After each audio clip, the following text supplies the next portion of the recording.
మెల్లని స్వరము అనే ఈ ఆత్మీయ కార్యక్రమానికి ప్రేమతో మిమ్మల్ని ఆహ్వానిస్తున్నాను. దేవుని బిడ్డలారా, మీరందరూ బాగున్నారని నమ్ముతున్నాను. నేనైతే రోజు బాగున్నారా అని అడుగుతున్నాను. మీరు నన్ను ఏమీ అడగట్లేదు, అందుకని కామెంట్ చేయండి. వాక్యం విన్న తర్వాత, వాగ్దానం విన్న తర్వాత లైక్ చేయండి. నన్ను కూడా మీరు మందలించండి, మాట్లాడండి నాతో కూడా. దేవుడు మనందరితో మాట్లాడుతూ ఉన్నాడు.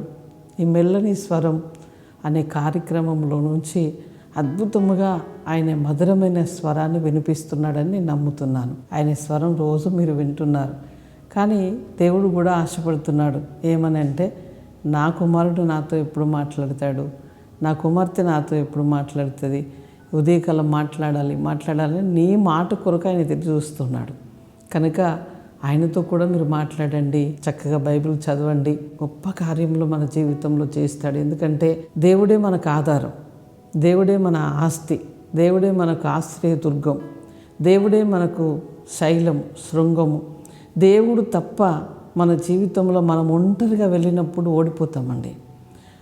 యెహోషువ యుద్ధంలో ఉన్నాడు కదా, మోషే చేతులు ఎత్తినప్పుడల్లా విజయం వస్తూ ఉన్నది, చేతులు దించితే ఓడిపోతున్నాం. అంటే దీనికి అర్థం ఏంటిది? మనం ప్రార్థన చేస్తే విజయాన్ని మనం చూస్తాం.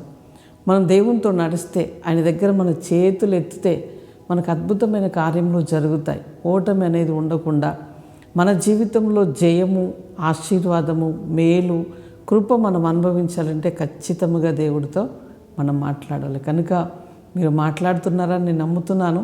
ఈరోజు దేవుడు మనతో ఏం మాట్లాడని ఉన్నాడో చూద్దాం ఒకసారి. యెషయా గ్రంథం 54వ అధ్యాయం 17వ వచనాన్ని చదువుకుందాం. నీకు విరోధముగా రూపింపబడిన ఏ ఆయుధము వర్ధిల్లదు, న్యాయ విమర్శలో నీకు దోషారోపణ చేయు ప్రతివానికి నీవు నేరస్థాపన చేసేదవు.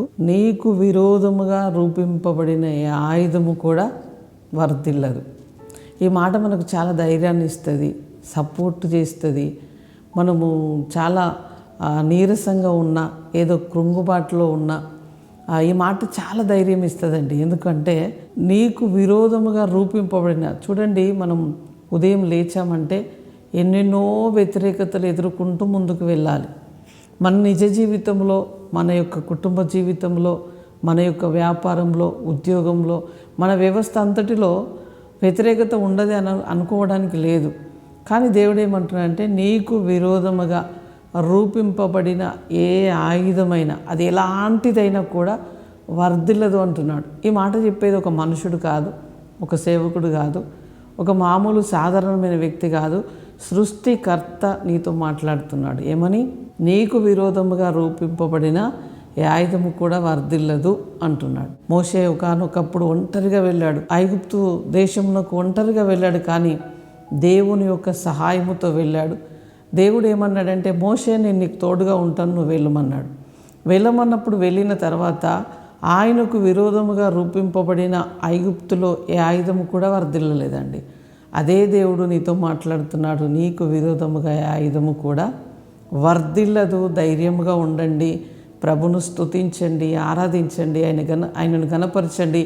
ఆయన మన పక్షముగా ఉన్నాడు. ప్రార్థన చేసుకుందాం. పరిశుద్ధుడా, జీవము కలిగిన మా తండ్రి, నీకు స్తోత్రాలు. అయ్యా, మాకు విరోధముగా రూపింపబడిన ఆయుధము కూడా వర్ధిల్లదని ఈరోజు నీవు చక్కటి వాగ్దానం మాకు ఇచ్చావు. మేము నమ్ముతున్నాం ప్రభువా.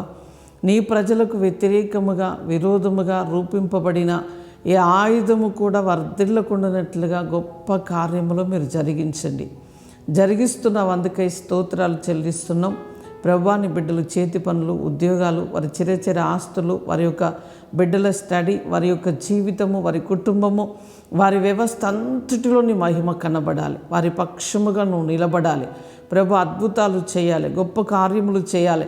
నీ ప్రజల తల పైకి ఎత్తబడాలి తండ్రి. నూతనమైన కార్యములు జరిగించండి. ఆరోగ్యముతో, క్షేమముతో, కృపతో నింపండి. రక్షణ లేని వారికి రక్షణ, మారు మనసును దయచేయండి. అనారోగ్యంతో ఉన్నవారికి స్వస్థత, విడుదలను దయచేయండి. ప్రభువా, నీవు పొందిన దెబ్బల చేత మాకు స్వస్థత కనుక నీ కృపలో ప్రతి బిడ్డ స్వస్థత పొందునుగా కానీ మేము ప్రార్థిస్తున్నాం. అయ్యా, నూతనమైన కార్యములు జరిగించండి అయ్యా తండ్రి. ఎవరైతే హాస్పిటల్లో వెంటిలేషన్లో ఉన్నారో వారందరికీ విడుదల యేసు నామములో ప్రకటిస్తున్నామయ్యా. నూతన బలముని ప్రజలకు అనుగ్రహించబడునుగాక. ఎవరైతే పెళ్లి రోజు, పుట్టినరోజు జరుపుకుంటున్నారో వారికి శుభములు, దీవెనలు, ఆశీర్వాదములు పలుకుతున్నాం. ఈ సంవత్సరం అంతా నీ కృప వారికి తోడుగా ఉండాలి అయ్యా. వారు మేలుతో నింపబడాలి. వారి హృదయము ప్రతిరోజు కూడా అయ్యా తండ్రి నింపబడాలి సంతోషముతో నింపబడాలి, సమాధానముతో నింపబడాలి అయ్యా. మేలుతో ప్రతి ఒక్కరిని నింపమని, అద్భుతాలు చేయమని మహిమ ఘనత మీకు చెల్లిస్తూ యేసు నామములో అడుగుచున్నాము తండ్రి. ఆమేన్. Praise the Lord. God bless you.